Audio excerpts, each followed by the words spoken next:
Bonjour mes bien-aimés, partout où vous êtes, en ce 5 janvier 2022. Je rends grâce au Seigneur parce qu'il permet que je puisse faire encore ce partage aujourd'hui. Et je lui rends grâce parce qu'aujourd'hui je le fais assez tôt, ce qui signifie que je vais monter au lit très tôt aujourd'hui. Quand j'aurai fini ce partage, je vais prendre ma Bible, je vais la lire, puis je vais prier jusqu'à m'endormir.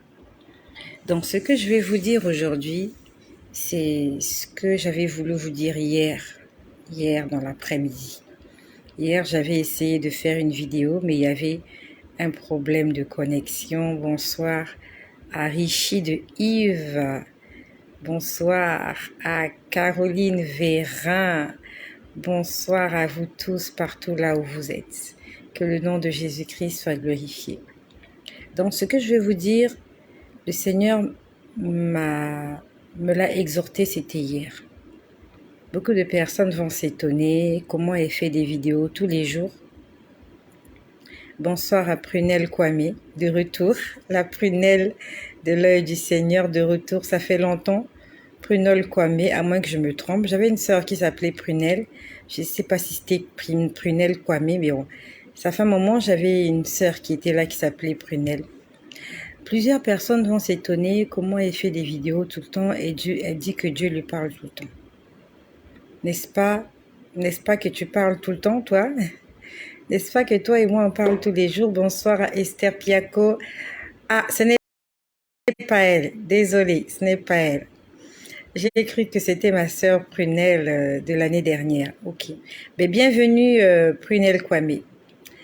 Alors, beaucoup de personnes vont s'étonner. Elle fait des vidéos tous les jours. Comment ça se fait? Mais de la même façon que toi et moi, nous aimons discuter, nous aimons parler avec nos amis, avec nos proches. De la même façon que tu aimes parler à ta femme, à ton époux. C'est comme ça que Dieu aime nous parler. Je peux te dire que Dieu parle tous les jours. Sois-en sûr. Il parle tous les jours. Donc, ce que je vais vous dire aujourd'hui, je l'ai vu hier dans l'après-midi. Comme de coutume, je suis toujours en prière. Toujours en prière. Bon, la plupart du temps. On va dire sur 10 jours, je suis 9 jours en prière à midi. Je profite toujours de ma pause en prière. Je lis ma et je demande au Seigneur de me dire quelque chose. Et il a toujours quelque chose à me dire. Donc hier, j'étais en train de lire le livre de Genèse. Si tu as ta Bible, tu vas lire ce passage avec moi. Mais je sais que les chrétiens n'aiment pas la Bible. Je sais que tu n'as pas de Bible là où tu es et que tu ne vas pas la lire. Donc, je vais faire la lecture pour toi. Ce que je vais lire, c'est ce que j'étais en train de lire hier à midi. Hier à midi, j'ai pris ma Bible. Je l'ai ouvert dans le livre de Genèse au chapitre 30. On nous parle de l'histoire de Jacob. Jacob, c'est le fils de Isaac et de Rebecca. Isaac, c'est le fils d'Abraham, le deuxième fils d'Abraham. Ils ont eu 2 enfants, Isaac et Rebecca ont eu 2 enfants, Ésaü et Jacob. C'était des jumeaux, on va dire des faux jumeaux. Des faux jumeaux. Et voilà comment Jacob, il a volé la bénédiction de son frère Ésaü parce qu'il avait trompé son père. Il s'est fait prendre, il s'est fait pour son frère Ésaü et son père l'a béni. Et Ésaü était tellement en colère contre Jacob que leur maman, Rebecca, a tout fait pour éloigner son fils Jacob. Donc, Rebecca envoie Jacob aller vivre chez Laban. Laban, c'est le frère de Rebecca. Donc, ça veut dire que Laban, c'est l'oncle à Jacob. Je suis en train de te faire un peu le résumé. Parce qu'il y a beaucoup de gens qui n'aiment pas lire l'Ancien Testament. Tu aimes lire le Nouveau Testament parce que dans le Nouveau Testament, il y a beaucoup de miracles. Parce que les chrétiens aiment les miracles. Je n'ai pas dit que c'est mauvais, hein. Mais généralement, les chrétiens aiment lire le Nouveau Testament parce qu'il y a des miracles, des femmes malades qui sont guéries, des lépreux qui sont guéris, des aveugles qui voient, des morts qui ressuscitent. Mais les chrétiens n'aiment pas l'Ancien Testament. Je n'aime pas trop l'Ancien Testament. Donc, je suis en train de te faire le résumé de l'histoire. Donc, Jacob arrive chez Laban. Il s'occupe de la bergerie de Laban. Et pendant qu'il s'occupe de la bergerie de Laban, merci bien, il faut que je fasse le résumé pour que vous puissiez comprendre l'histoire. C'est important de comprendre cette histoire-là. Donc, il est là, il travaille dans la bergerie, il se coupe des brebis, des boucs, des chèvres, ainsi de suite, des chameaux, de tous ces animaux.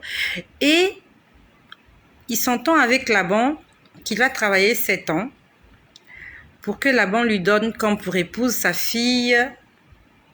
Comment on appelle sa fille là? Est-ce que tu as lu la Bible? Est-ce que tu l'as lu? Rachel. Alors, il dit qu'il va travailler 7 ans pour Rachel. Seulement au bout de 7 ans, au lieu qu'on lui donne Rachel, on lui donne Léa. Léa, c'est la grande sœur de Rachel. Il est énervé, ça ne va pas dans tous les sens, ainsi de suite, mais quand même, il trouve un terrain d'entente avec Laban qui est son oncle. Donc, ça veut dire que il s'agit de ses cousines, voilà, Rachel. Il s'agit de ses cousines, donc finalement, ils s'entendent. On va lui donner Rachel en mariage pour qu'il travaille encore 7 ans. Voilà comment il a les 2 sœurs chez lui. Quand vous lisez l'histoire, vous vous rendez compte que le courant ne passait pas avec les 2 sœurs parce qu'elles étaient mariées avec le même homme. On suppose qu'à la base, elles s'entendaient bien, mais à partir du moment où elles sont devenues des coépouses, ça allait dans tous les sens. Alors, Rachel avait des problèmes de conception. Léa, elle a commencé à mettre au monde des enfants, mais pas possible. Je supposais qu'elle en mettait au monde même tous les 2 ans. Elle a mis au monde des enfants. Et ce sont ces enfants-là qui constituent les 12 tribus d'Israël. C'est important de connaître l'histoire de la Bible. Donc, c'est de là que viennent les 12 tribus d'Israël.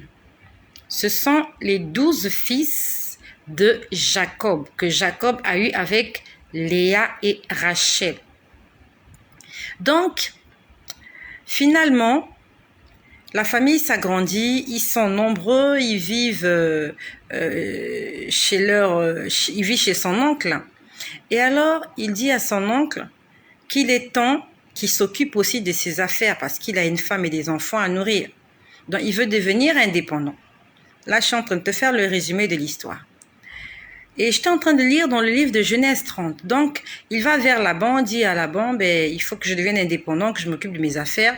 Donc, j'aimerais que tu me donnes ma part afin que il y a une certaine catégorie,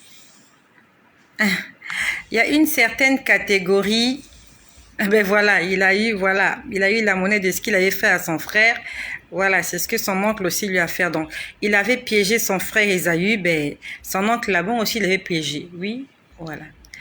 Donc, voilà comment ils s'entendent avec Laban, que sa récompense sera une catégorie d'animal, tacheté, ainsi de suite. J'aimerais que tu puisses lire l'histoire.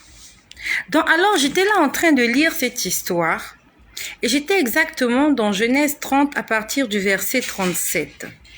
Alors, je n'ai pas la même Bible que celle du bureau. Donc, je vais essayer de voilà. Donc,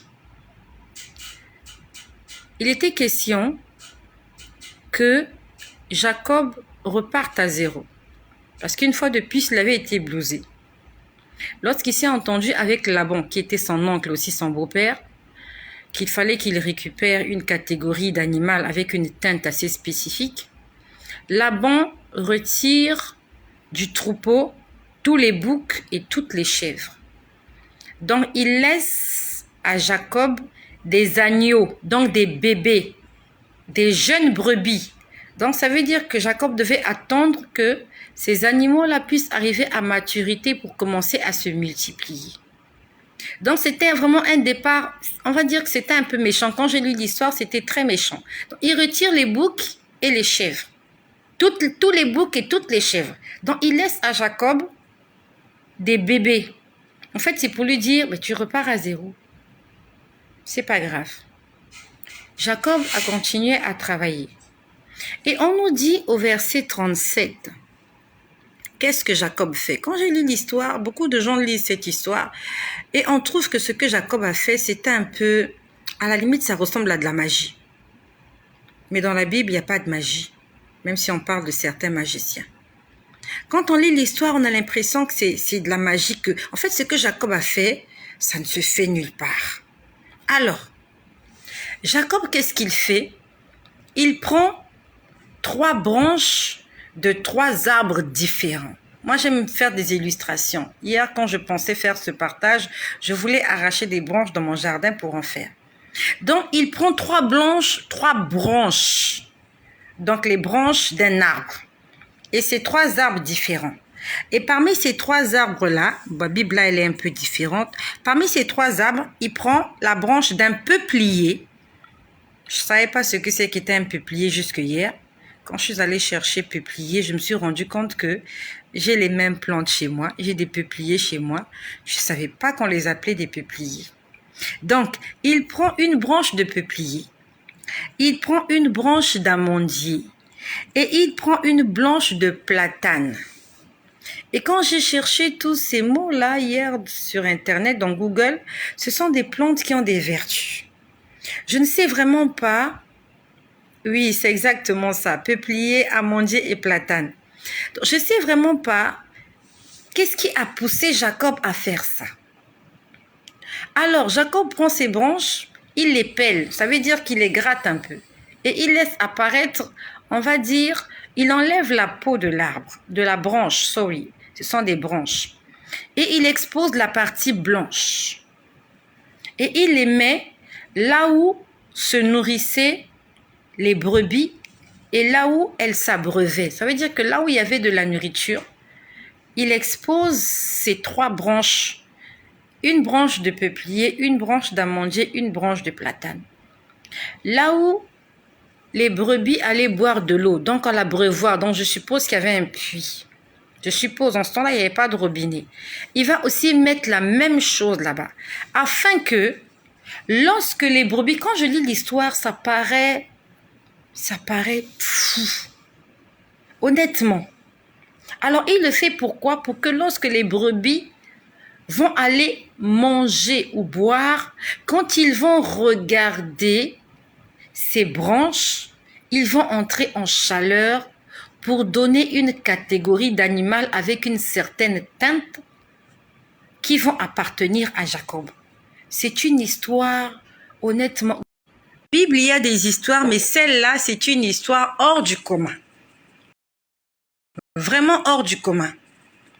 Un homme, bon, je sais pas, moi, j'ai pas fait l'agriculture, j'ai pas fait l'élevage, moi, j'ai pas fait ces choses-là. Donc, je sais pas, s'il y a quelqu'un qui a fait l'élevage, dites-moi, est-ce que c'est une technique qui existe pour que le bétail puisse entrer en chaleur? Moi, j'en sais rien. Honnêtement, j'ai pas eu le temps d'aller fouiller, mais quand j'ai lu l'histoire, ça fait longtemps qu'on lit ces histoires. On était au courant. Mais ce sont des choses sur lesquelles on prêche pas. Parce que, honnêtement, on prêche pas vraiment sur ce genre d'histoire.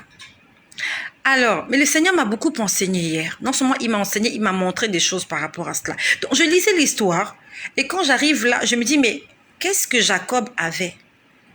Qu'est-ce qu'il avait pris, qu'est-ce qu'il avait piqué pour faire ça? Et il s'imaginait que ça allait marcher.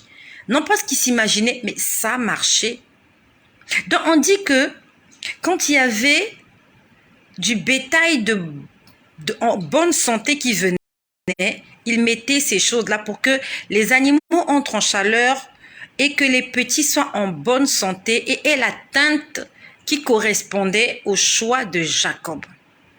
Et on dit que les animaux étaient en train de se multiplier. Tu peux le lire dans le livre de Genèse au chapitre 30. C'est-à-dire que quand je lisais l'histoire hier, je l'ai lu jusqu'au verset, on va dire jusqu'au verset 39. On va lire jusqu'au verset 39 parce qu'au verset 39, on dit « Les brebis entraient en chaleur près des branches et elles faisaient des petits rayés tachetés et marquetés. » En fait, je me suis dit, j'ai pas envie de continuer plus loin parce que déjà ce que Jacob a fait, j'ai rien compris. On ne nous dit pas, on ne nous dit nulle part que c'est Dieu qui lui a demandé de faire ça. Moi, je sais pas. Peut-être que c'était Dieu et que ça n'a pas été mentionné. Parce que honnêtement, quelle sagesse! Quelle sagesse! Comment quelqu'un peut imaginer mettre des animaux en chaleur jusqu'en utilisant des branches d'arbres? Honnêtement, quand on reste tranquille, on se dit, mais c'est pas possible. C'est simplement pas possible. Simplement pas possible. C'est comme dire à quelqu'un qui a le Covid, mais tu as le Covid, va boire du lait et tu vas guérir. Ça n'existe pas. Ou bien tu lui dis, ben, va faire du shopping. Voilà, quelque chose de ce genre, quelque chose qui n'a pas de sens. Mais tu as le Covid, ben, fais 1 heure de shopping et tu verras que tu seras guéri. Ça peut pas exister. Donc, quand j'ai lu ça hier, je me suis dit, bon, j'ai eu ma dose d'incompréhension. J'ai fermé la Bible et je me suis mise à prier. Je me suis mise à prier et comme de coutume, quand je prie, je vois beaucoup de choses. D'autres que je retiens, d'autres que je ne retiens pas. Et je vais vous dire ce que j'ai retenu. Alors, je me mets à prier. Je dis, Seigneur, parle-moi. Dis-moi quelque chose. Et pendant que je me mets à prier, je vois beaucoup de choses, les unes différentes des autres. Certains, je comprends, certains, je comprends pas, que j'ai oublié, parce que je n'en parle pas, parce que j'ai oublié. Et après, je me vois. Je me vois. Je vois que je suis quelque part dans un endroit désertique. Pendant que je le dis, je suis assise à mon bureau. Bon, mon bureau, c'est trop dire. Il y a un endroit que j'ai aménagé, un endroit assez discret, là où je passe mes pauses. Au lieu de rentrer à la maison ou bien de traîner dans les rues ou d'aller dans la voiture et de passer ma pause quelque part, je passe dans les bureaux. Quelque part, il y a un petit endroit un peu discret où je suis calme. Et j'étais à cet endroit-là assis sur un fauteuil de bureau. Pendant que je suis assis sur ce fauteuil de bureau, je me vois quelque part dans le désert. Quel désert, je ne sais pas. Le seul désert où j'ai été, c'est à Dubaï. Dubaï, c'est un grand désert moderne. Mais en dehors de Dubaï, j'ai jamais été dans le désert. Que ce soit le désert du Sahara, désert du Kalahari, désert... j'ai jamais été dans le désert, à part à Dubaï. Donc, je me vois dans le désert. J'ai l'impression que... Alors, je pense qu'il avait observé le phénomène vert que ces mélanges... Ça, j'en sais rien du tout. Moi, j'ai pas fait agriculture, j'ai pas fait agropastoral, je sais pas. On a besoin des experts pour qu'ils nous confirment est-ce que cette méthode-là, elle existe vraiment. On a vraiment besoin d'experts. Est-ce que cette méthode-là existe vraiment ou alors c'est juste un miracle? Donc, je dis que je suis là, je me retrouve dans le désert. Je me vois comme ça dans le désert. Avant que je me voie dans le désert, Seigneur, merci. Seigneur, merci. Je n'ai pas noté ce que je vais vous dire. Donc, je suis en train d'essayer de vous dire ce dont je me rappelle. Seigneur, merci. Je ne suis pas encore dans le désert. Je me vois quelque part. Et le Seigneur commence à me montrer mon église. Il me montre mon église.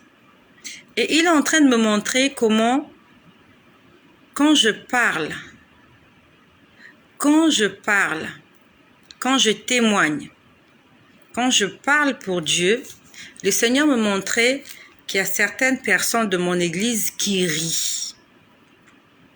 Il me l'a montré hier et je sais que tout le monde n'aime pas ce que je fais. Je sais qu'il y a des gens qui se moquent de moi. Je sais. S'ils n'ont pas aimé Jésus, tout le monde ne peut pas m'aimer. Je n'ai pas besoin que tout le monde m'aime. Donc, le Seigneur me montrait hier des gens dans mon église locale. Il me disait, regarde ces gens-là. Quand toi tu parles, eux, ils sont en train de se moquer de toi. Il me montrait leur visage. Il me montrait un groupe de personnes. Il m'a dit, regarde, ces gens-là se moquent de toi quand tu parles. Bon, pourquoi est-ce que le Seigneur me l'a montré? Je ne sais pas. Mais c'est juste pour te dire, je n'ai rien contre vous, vous qui vous moquez de moi. Je n'ai rien contre vous. Le problème, c'est que ce que j'ai vu, ce que j'ai vécu, je suis seule à l'avoir vécu. Vous ne pouvez pas comprendre ces choses-là. Vous ne pouvez pas comprendre. C'est comme une femme, tant qu'elle n'a pas encore mis au monde, elle ne connaît pas les douleurs de l'accouchement. Les gens en parlent, mais elle ne sait pas ce que c'est. Il faut être passé par là pour pouvoir témoigner. Et moi, je témoigne de quelque chose de vécu. Donc le Seigneur me dit, regarde ces gens-là, quand tu parles, eux, ils se moquent de toi. Pourquoi je te dis ça? C'est pour te dire que tout le monde à l'église n'est pas chrétien. Tout le monde à l'église n'est pas chrétien. Donc ne te dis pas que ils sont tous dignes de confiance. Nous devons être prudents. N'oublions pas que Dieu nous dit que dans la bergerie, il y a aussi des loups, il y a des boucs aussi. Nous devons faire attention. Avant de t'allier d'amitié avec qui que ce soit, même à l'église, tu dois demander le discernement du Seigneur. Dans l'église, il y a des loups ravisseurs. Ils sont venus pour une mission bien spécifique. Laisse-moi évoluer. Donc, après qu'il m'ait montré ces gens-là qui se moquent de moi à l'église, pas sur les réseaux sociaux, mais à l'église, et je prie que le Seigneur bénisse ces gens-là, continuez à vous moquer de moi. La Bible dit, heureux serez-vous lorsque vous serez persécutés à cause de la parole de Dieu, lorsque vous serez haïs. C'est ma bénédiction, c'est ma part de bénédiction que je reçois quand vous vous moquez de moi, quand vous riez de moi. Donc, je vois des femmes, des belles femmes. Elles étaient en train de marcher.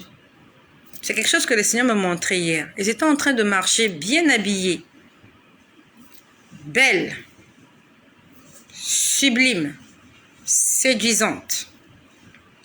Elles avaient toutes une particularité. Chacune d'elles avait une arme au dos. Quand je dis une arme, c'est une arme d'assaut, des armes de guerre. Je ne sais pas comment on appelle ces armes-là, mais vous voyez, ces armes-là, c'est grand, pas les pistolets. Le pistolet, c'est petit. Les fusils. Elles avaient des fusils au dos. Quand je dis au dos, le fusil était rattaché à une ceinture. Vous voyez les soldats là, quand ils vont en guerre, ils mettent le fusil soit devant, soit derrière. Sauf que elle, le fusil était derrière. Donc la ceinture passait par ici. Et toutes les femmes avaient ce fusil. Toutes les femmes, que ce soit dans l'église ou à l'extérieur, et elles étaient en train de marcher. Vous voyez, c'est le genre de femme, quand vous la voyez, vous voulez vous retourner pour la regarder 2 fois. Elles avaient toutes un fusil, sans exception. Et quand je vois l'image, je ne comprends pas. Je me dis, mais comment ces femmes-là ont des fusils? Le Seigneur me dit que toutes ces femmes-là, qui quand elles sortent chez elles, ont un objectif d'aller séduire les hommes, d'aller pousser les autres à pécher. En fait, le diable les a armées. Elles ont une arme invisible. Certaines en sont conscientes, d'autres non. Et leur arme, c'est de tuer. Donc ces femmes-là, elles sortent pour tuer spirituellement des gens. Elles sortent pour faire tomber des hommes.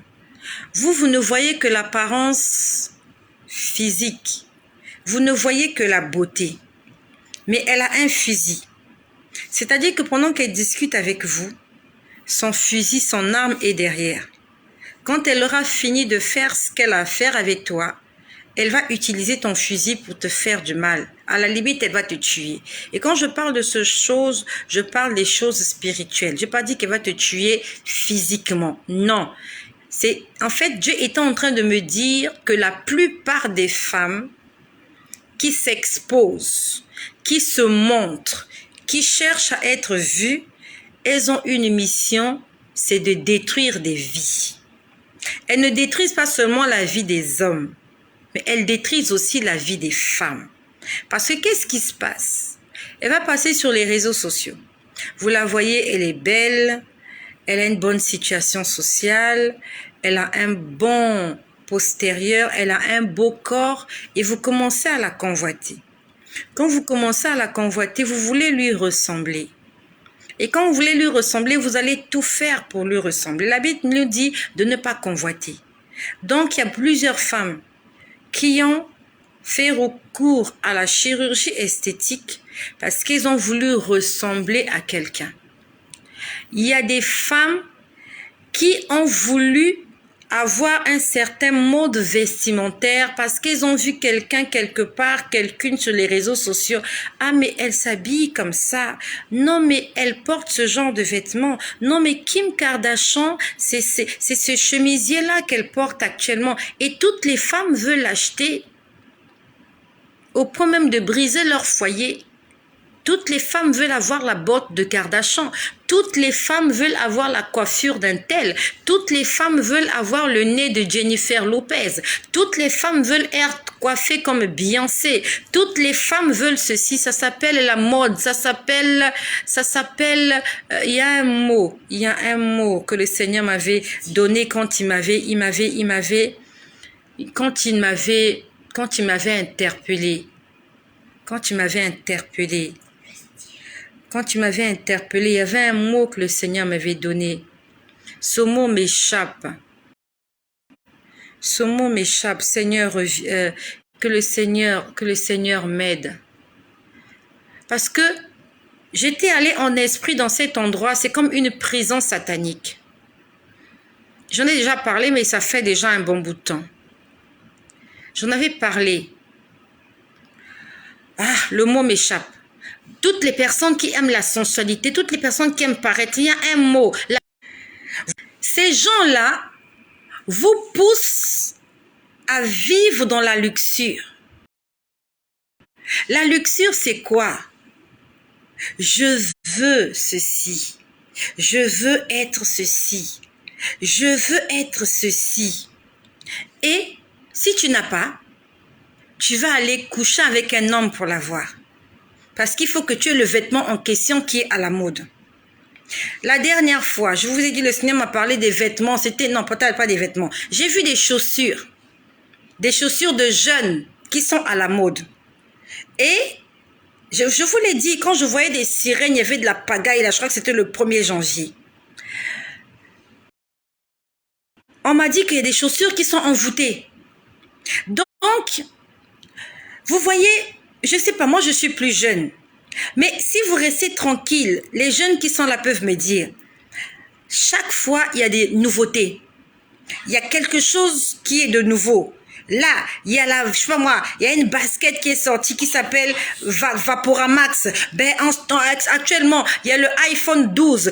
Actuellement, il y a une casquette qui s'appelle Zara Kindo. Je sais pas, il y a des trucs comme ça. En fait, et ça sort tout le temps. Ce mois-ci, il y a la basket qui est sortie là. Elle est comme ça, elle s'appelle ceci. 3 mois plus tard, il y a une autre basket qui va sortir. Actuellement, maintenant, ce sont les jeans déchirés. Tout le monde porte des jeans déchirés. Tout le monde doit porter des jeans déchirés. Bientôt, ça sera des chemises déchirées qu'ils vont porter. Après, ça sera des chaussures déchirées. À la fin, on va tous se promener nus. Donc, vous voyez, en fait, il y a le renouvellement du style de la mode, mais vraiment pour détruire la jeunesse. Donc, vous avez quelqu'un à la maison, un enfant. Il va vous faire de la pression. Il va vous mettre de la pression. Il met de la pression aux parents. Il faut qu'il ait cette paire de chaussures. S'il n'a pas la paire de chaussures, il n'ira pas à l'école. Il va tout faire. Jusqu'à même voler de l'argent. Parce qu'il veut ressembler aux jeunes de son époque. C'est pour ça que le Seigneur m'a dit ce jour-là, toutes ces choses sont envoûtées. Envoûtées. La luxure. Et je sais que je parle à beaucoup de gens. Tu vas sur les réseaux sociaux, tu regardes les vêtements des femmes et tu rêves leur ressembler. Tu vois leur silhouette, tu crois qu'elles sont comme ça. Tu es allé chez elles, tu as vu qu'elles ont cette silhouette-là. Elles ont de la cellulite partout, ces femmes-là. Elles ont des seins qui sont tombés. Elles n'ont même plus de dents, elles ont des dentiers. Et quand tu les vois, tu veux leur ressembler. Tu veux avoir le sac. Tu veux avoir la chaussure. Tu veux avoir ça. Tu veux avoir. Vanité des vanités. La Bible nous dit, celui qui se fait ami du monde se fait ennemi de Dieu. Dans le livre de Matthieu au chapitre 6, verset 33, notre Dieu nous dit, cherchez premièrement le royaume des cieux. Un chrétien, quand il va sur les réseaux sociaux, il va d'abord chercher la vie éternelle. Mais combien sommes-nous dès qu'on entre dans les réseaux sociaux, on va d'abord voir les chaussures. Ah, il y a quelle chaussure à la mode? Ah, quel est le vêtement qui est à la mode? Quelle est la couleur cette année? Quelle est la saison de ceci? Quelle est la coiffe qui en vogue? Tout le monde veut ressembler à tout le monde. Un tel veut ressembler à un tel, mais personne ne veut ressembler à Jésus. Toutes les femmes veulent ressembler à une star à la télé. Tous les enfants veulent ressembler à des stars. Vous voyez les pantalons qu'ils portent là, taille basse. Tu sais ce que c'est que taille basse? Tu vois un jeune homme, il porte le pantalon, il a tout son fessier dehors. Et c'est ça qui est à la mode. Et il va à l'église comme ça, il a tout son derrière à la mode. Tout son derrière en évidence. Il faut qu'on voit son caleçon Calvin Klein. Et même les femmes s'y mettent. Garçon, jean déchiré. Fille, jean déchiré. Avec les fesses dehors. Même les mamans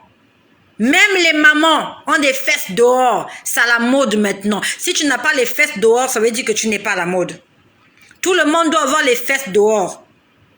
Et c'est ça maintenant. À la limite, le corps humain n'a plus de valeur. Luxure. Donc, le Seigneur me montrait ces femmes-là. Ces gens-là, en fait, ce sont des agents spéciaux. Ils ont des armes. Tu la vois bien habillée. Mais elle est venue pour te ruiner, ma copine. Ma copine, ouvre ta garde-robe. Tous les vêtements que tu as là. Si tu avais économisé de l'argent, tu avais mis de l'argent à côté de l'épargne, dans un compte bloqué, pour que tu aies des intérêts. Aujourd'hui, tu serais loin.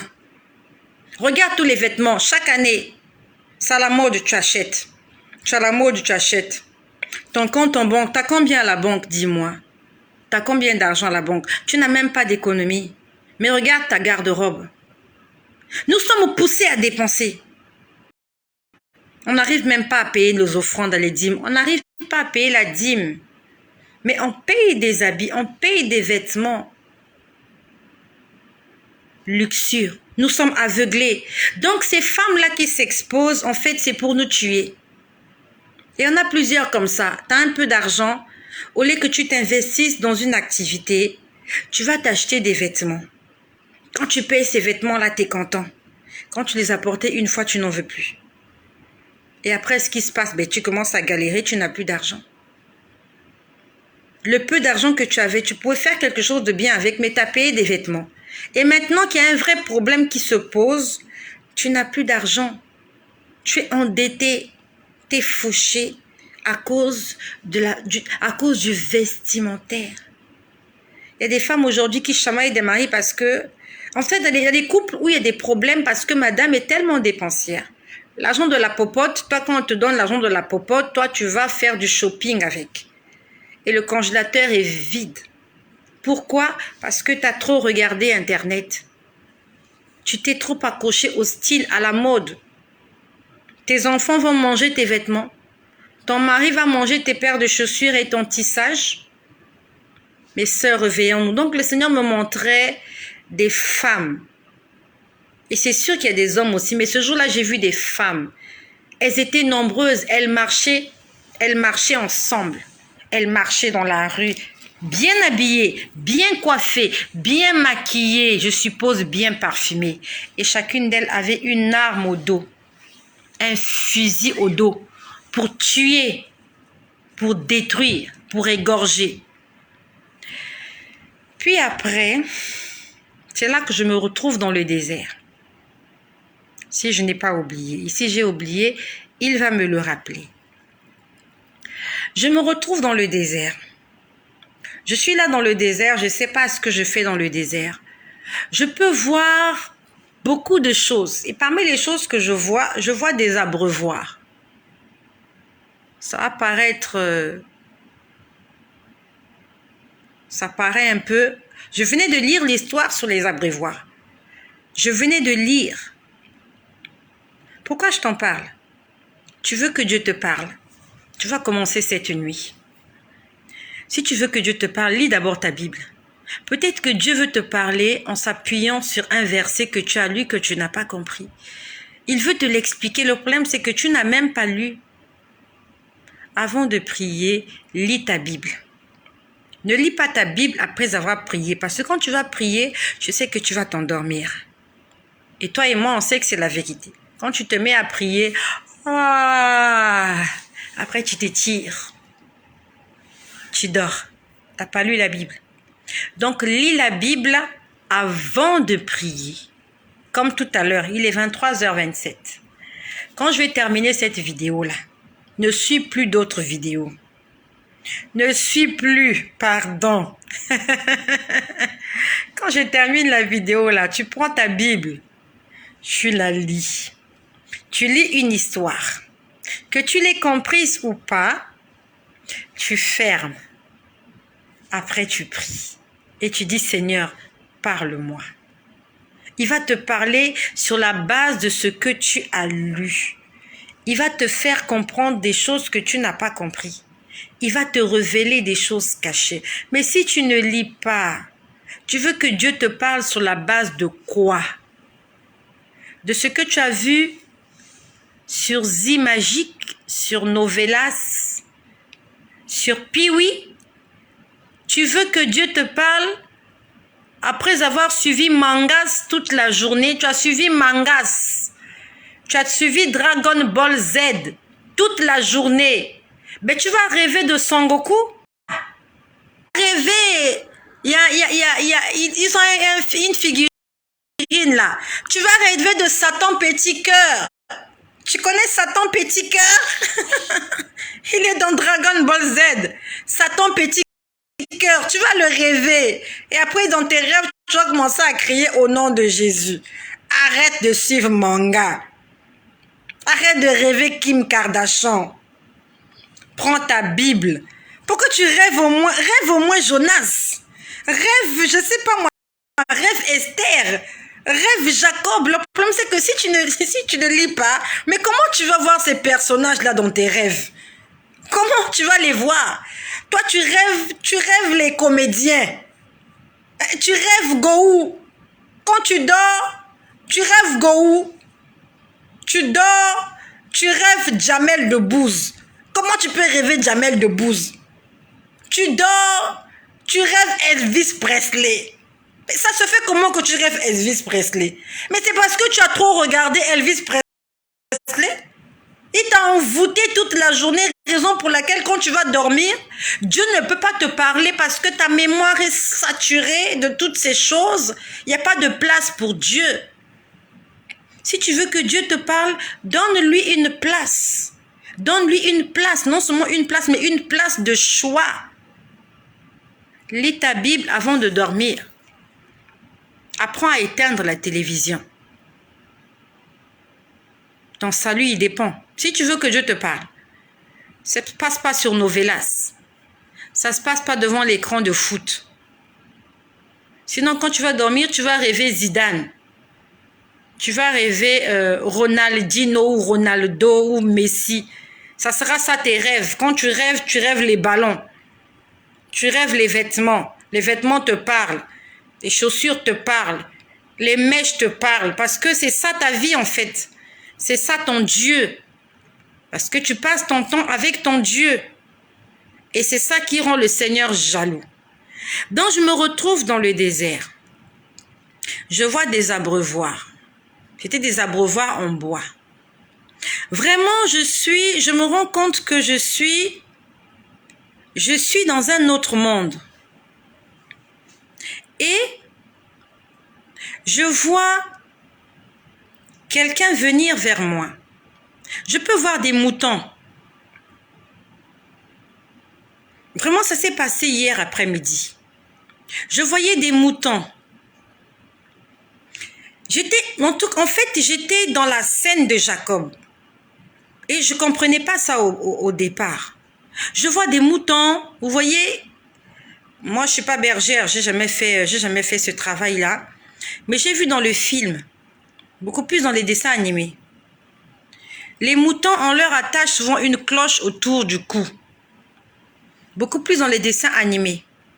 On leur attache des cloches autour du cou. Bon, je ne sais pas si ce sont des cloches ou quoi. Quand ils marchent, ça fait du bruit. En fait, je crois que peut-être les bergers leur mettent ça au cas où ils disparaissaient. Ce serait facile de le retrouver. Je crois que ça sert à ça. Ils ont souvent quelque chose au cou. Et quand tu marches, ça fait du bruit. Donc, je me retrouve dans cet endroit. Je vois des moutons. Je ne vois personne au départ. Il n'y avait personne. Donc, c'est comme si j'étais seule. Je vois des moutons. J'entends le bruit des moutons. J'entends les bruits de leur cloche qui fait gling, gling, gling, gling, gling, qu'on leur met souvent au cou. Et je regarde autour de moi. Mais c'est vraiment en esprit. Pas en chair et en os, mais en esprit. Puis, je vois un homme s'approcher de moi. Ne me demandez pas de le décrire parce que vraiment, j'ai pas fait attention. Et ça s'est passé très vite.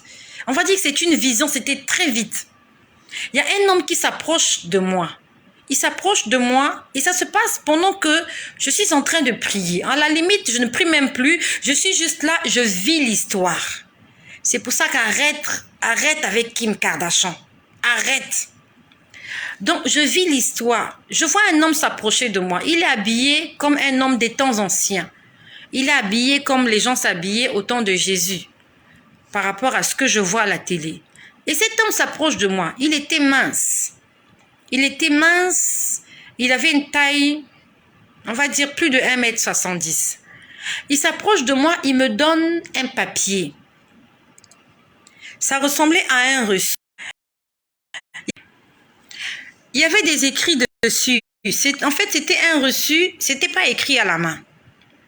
C'était pas écrit à la main.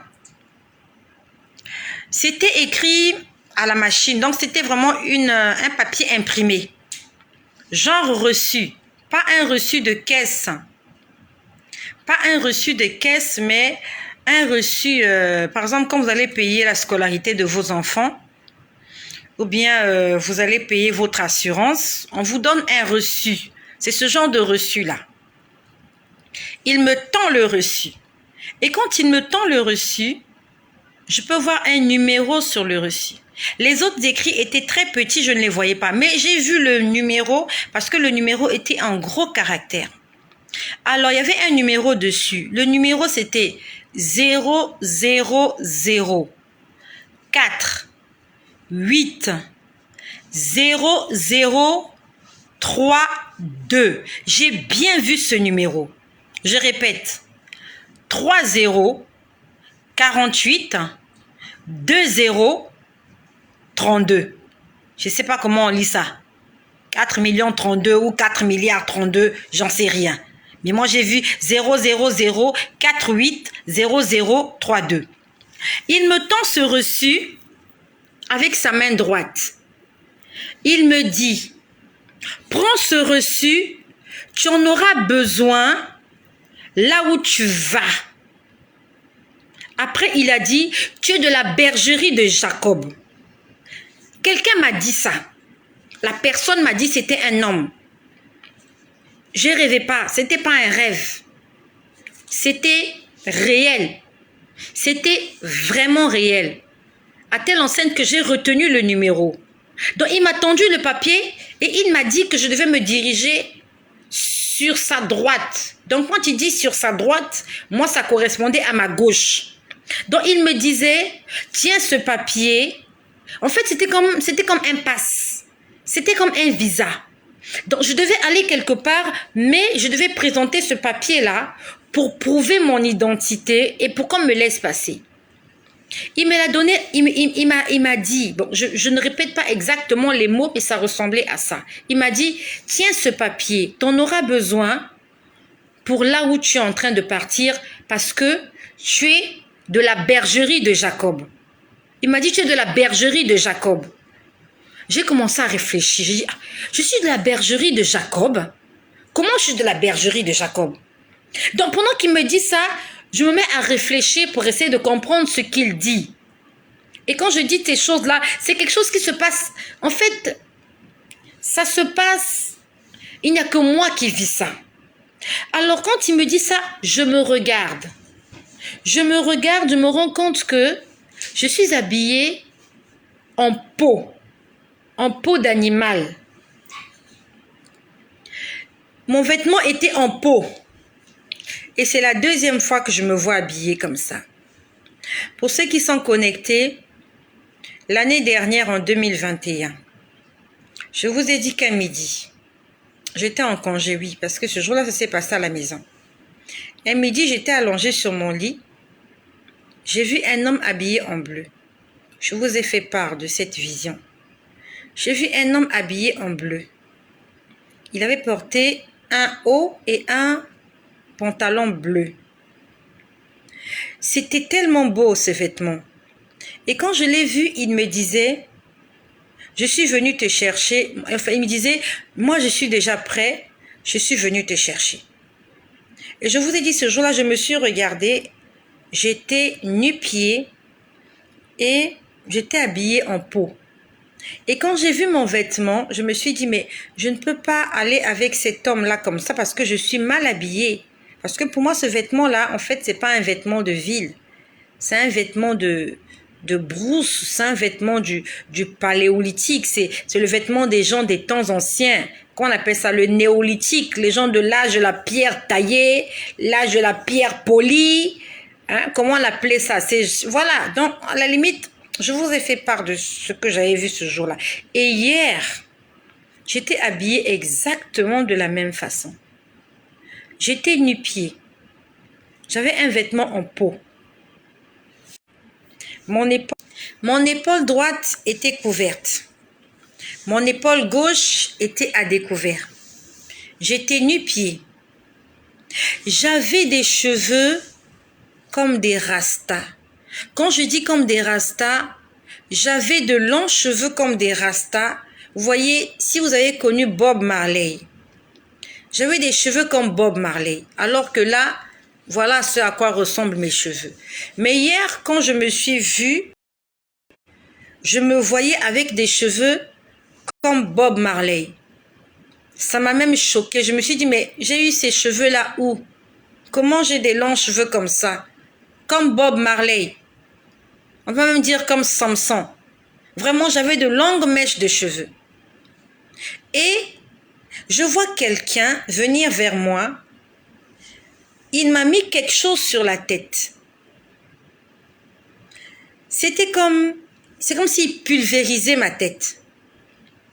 Pour celles qui ont déjà été au salon de coiffure, quand on a fini de vous coiffer, on vous met de la brillantine. Ça ressemblait à de la brillantine. Ça ressemblait, je ne sais pas si c'était ça, mais ça ressemblait à de la brillantine.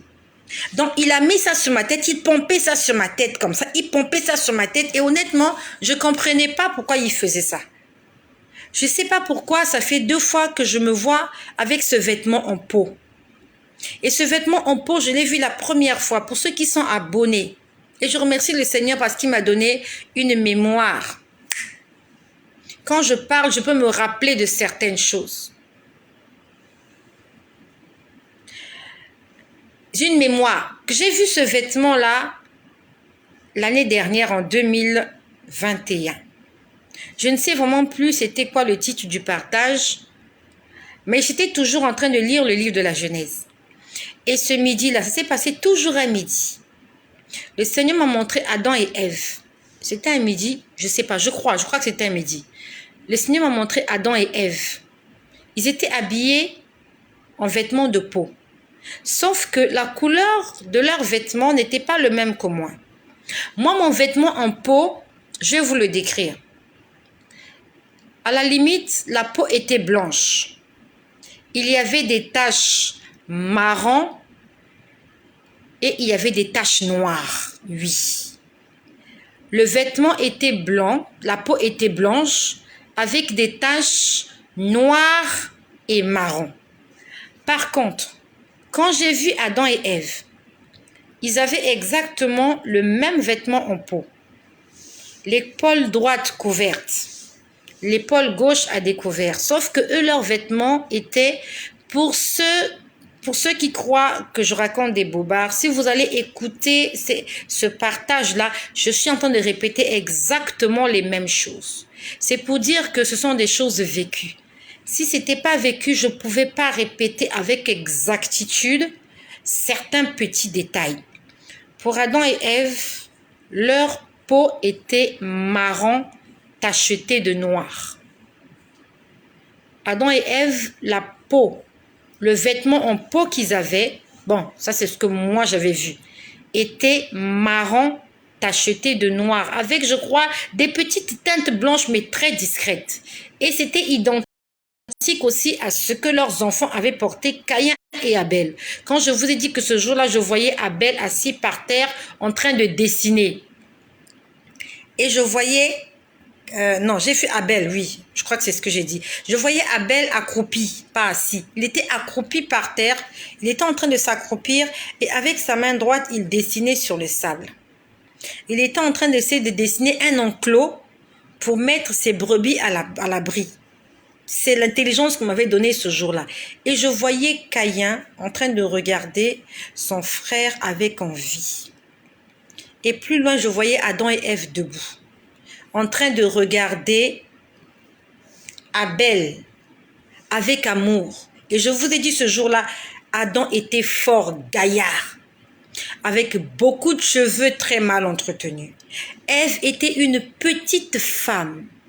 Je me rappelle de ça comme c'était hier parce que c'est quelque chose que j'ai vu, que je ne peux pas l'oublier.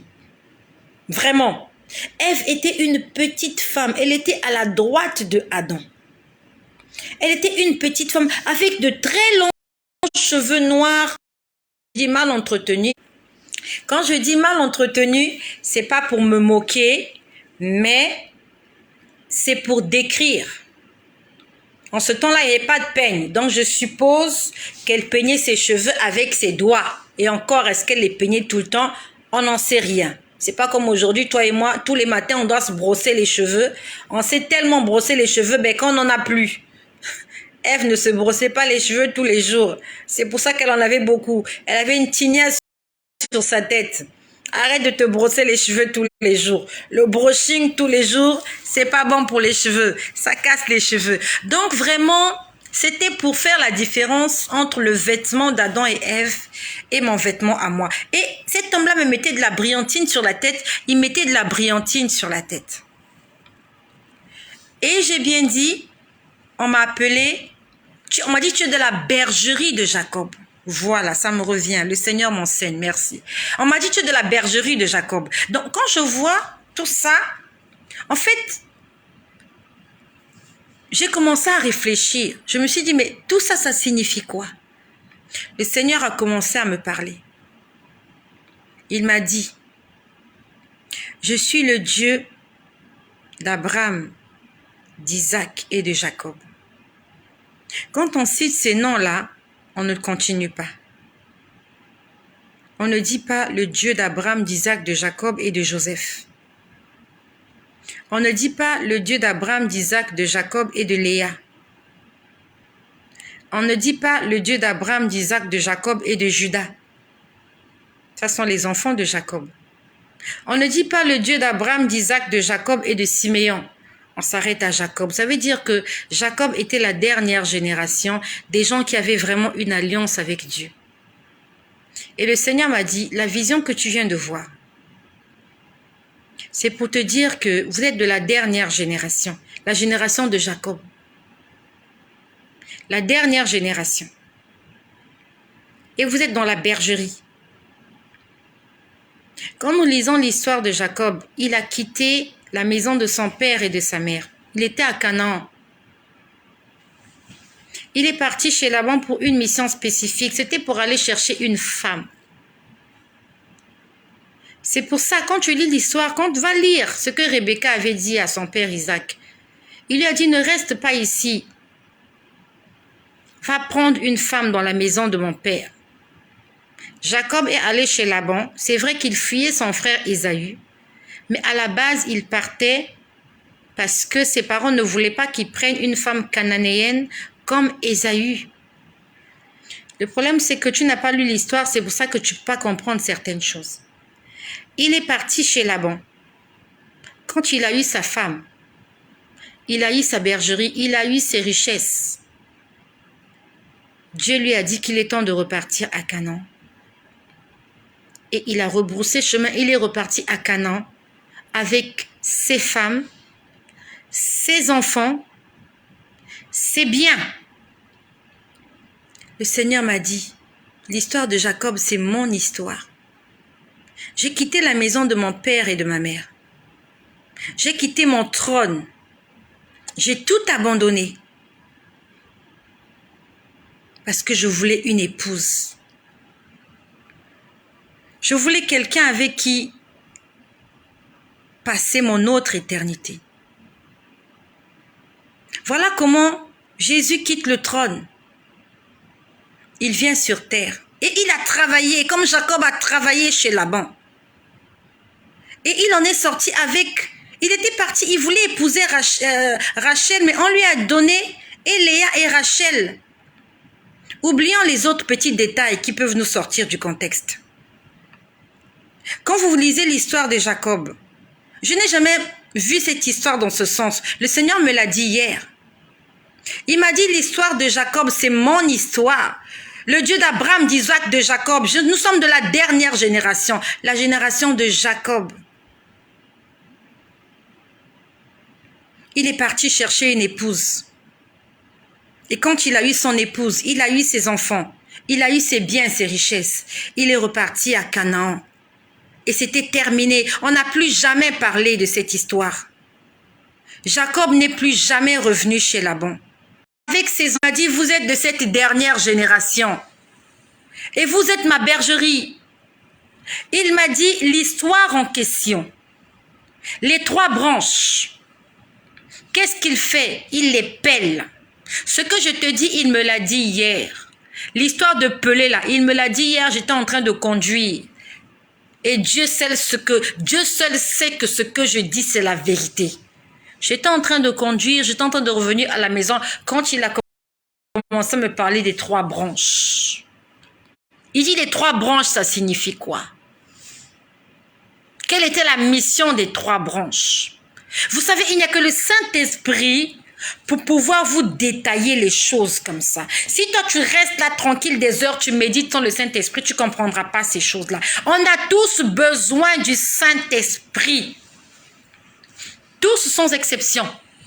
Pasteur, prédicateur, diacre, diaconesse, évangéliste, docteur de la loi, bishop, archibishop, spécial bishopette, pastorette, on a besoin du Saint-Esprit.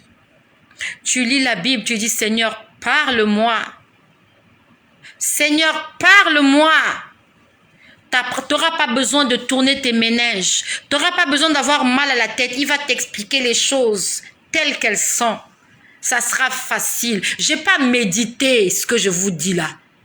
Je n'ai pas médité. Quand j'ai fini de lire, je suis arrivée au verset 39. Je dit, j'ai rien compris à la stratégie de Jacob.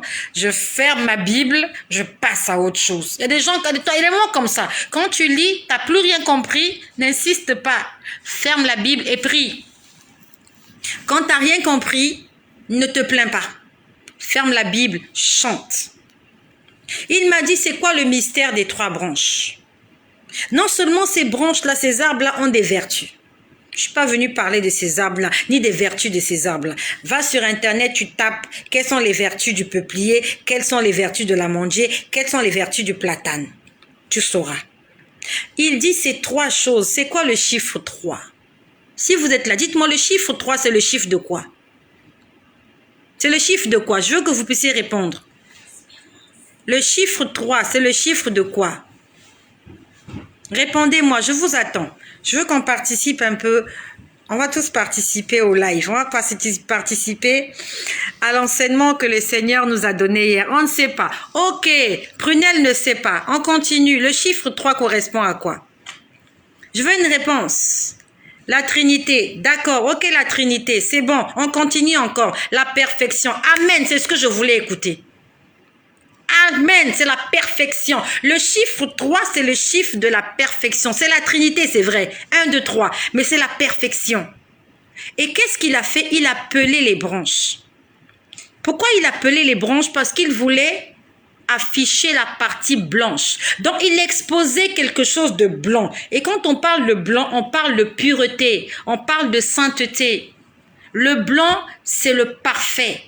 Donc, dans les 3, nous avons la Trinité, le Père, le Fils, le Saint-Esprit.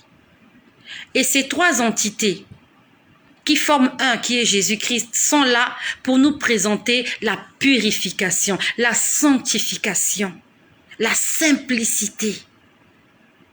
Et qu'est-ce qui se passait? Quand les brebis venaient regarder cela, il se passait quelque chose en eux.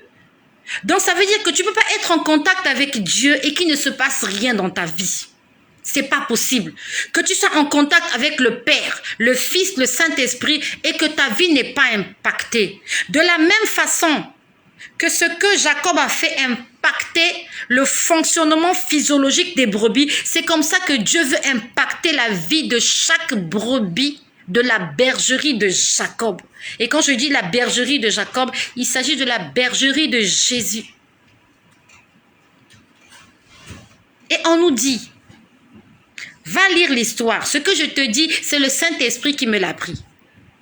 Quand Jacob venait voir à l'abreuvoir des animaux chétifs, il ne plaçait pas les 3 branches. Il ne plaçait les 3 branches que quand il voyait des bêtes en forme. Quand on parle de chétif et en forme, en quoi? On parle de ton âme.